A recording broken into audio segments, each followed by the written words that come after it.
आज बिजु जनता दलर जनजागरण अभियान कार्यक्रम आरंभ है।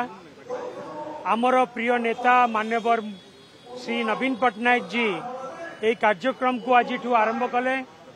गोटे वर्ष आम अपेक्षा कलु कि गोटे वर्ष आम अपेक्षा करूँ गोटे नुआ सरकार लोकों कौन करेंगे, किंतु गोटे वर्ष भितर संपूर्ण भाव में विफल।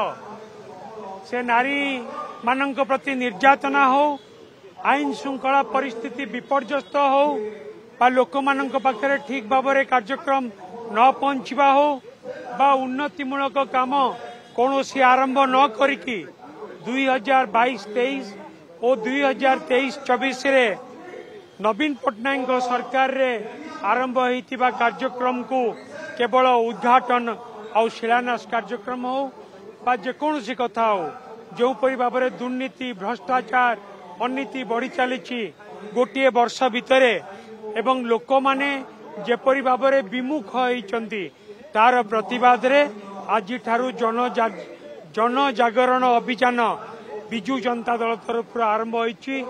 आमे गाँ को जीवु, लोकों पाखक जीवु, लोकों को सचेतन करेबु, ए कथा को लेकिन लोकों पाखरे पहुंचेबु। आज पर्यंत कौन सी गोटे नुआ काम हैला नहीं।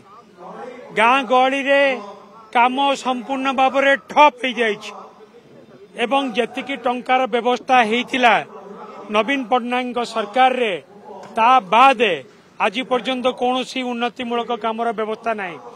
एवं बीजेपी सरकार को आसिला परे तांकर कर्मी माने कर गुंडाराज बढ़ी चली, अत्याचार बढ़ी चली, नारी निर्यातना बढ़ी चली, रेप एंड मर्डर बढ़ी चली, आईन श्रृंखला परिस्थिति विपर्यस्त होइछि, दरदाम वृद्धि होइछि, दरदाम बढ़ी चली। ए सबु प्रतिवाद रे आमे जनजागरण अभियान आज बिजु जनता दल तरफ आरंभ है। ए कथा को लेकिन आमे लोकों पाखरे पहुंचे। अनेक प्रसंग अच्छी, पोलाभरम अच्छी, कोटिया अच्छी एवं अनेक प्रसंग अच्छी, से महानदी इश्यू अच्छी। सबु कथा आज डबल इंजिन सरकार रे जहाँ समाधान हो पारिबा कथा ताकू करा जाऊ नहीं। परोक्ष रे पड़ोसी राज्य मानक बरं सहयोग दिया जाउछि। ओडिशार जनसाधारण को ओडिशार जनसाधारण स्वार्थ को विपर्यस्त करिकी अन्य राज्य को सहयोग दिया जाउछि केंद्र सरकार द्वारा।